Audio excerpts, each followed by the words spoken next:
Si tu prends un instant pour observer ta journée, tu vas vite remarquer une chose. Tu penses. Tout le temps. Pas moins de 60 000 fois par jour. Et c'est énorme.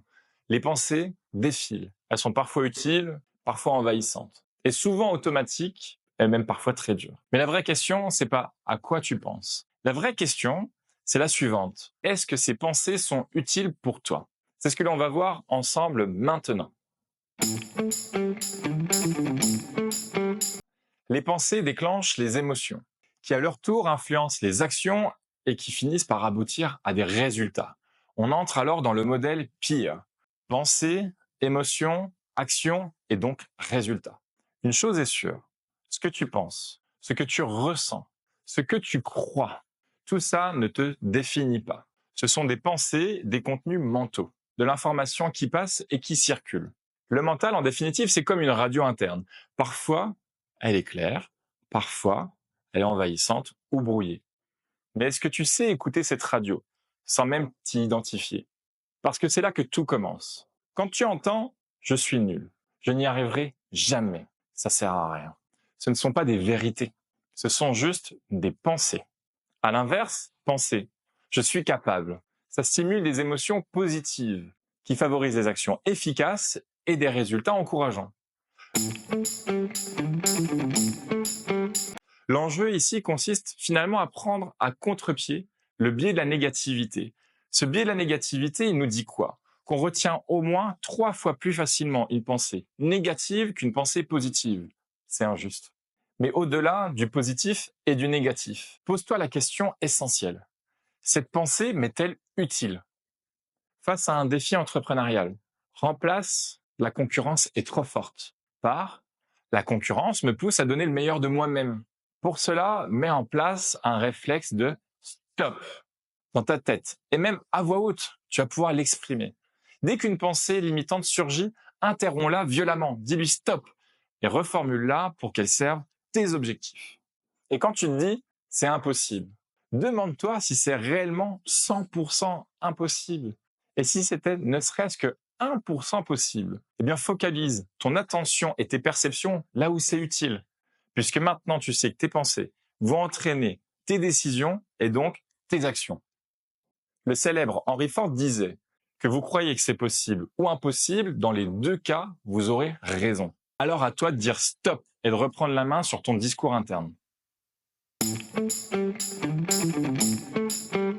Partons maintenant sur un exemple concret. Prenons un performeur qui lance un nouveau projet et ça coince. Automatiquement, sa petite voix intérieure va lui dire « Tu n'es pas fait pour ça, tu perds ton temps, tu vas encore échouer ». Et ça, clairement, c'est humain. Mais ce n'est qu'un signal, ce n'est pas du tout la réalité. Et si on se met à croire chaque pensée qui passe, alors on risque tout simplement de subir sa vie plutôt que de la piloter et de la prendre en main. Les pensées sont automatiques. Elles sont influencées par ton état physique, ton état émotionnel, ton niveau de fatigue, mais également ton passé, ton environnement. C'est pour ça qu'un même événement peut te paraître impossible le lundi et évident le jeudi.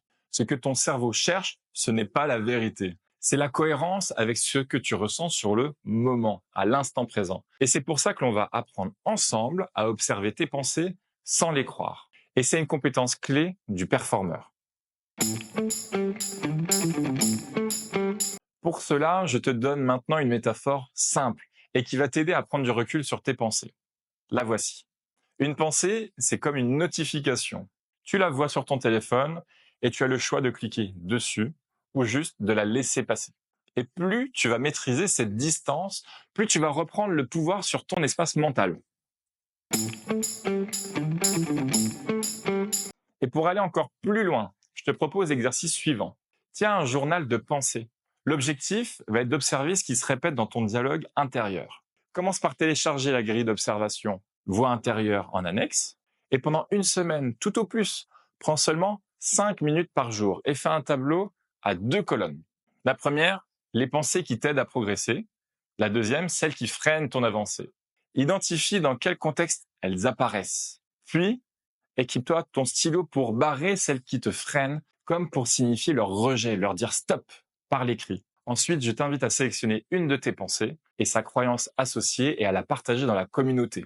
Et commente ensuite un autre post. Soutiens un autre père et tu verras, ça permet de dédramatiser. Et finalement, ça libère.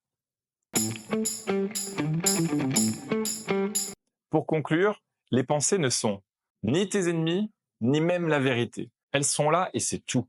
Mais plus tu apprends à les observer sans t'identifier, plus tu vas reprendre la main sur ton monde intérieur. Tu n'es pas ce que tu penses. Tu es celui qui peut choisir quoi en faire. Et c'est exactement ce qu'on va continuer à développer ensemble dans la suite du programme. Alors maintenant, à toi de jouer.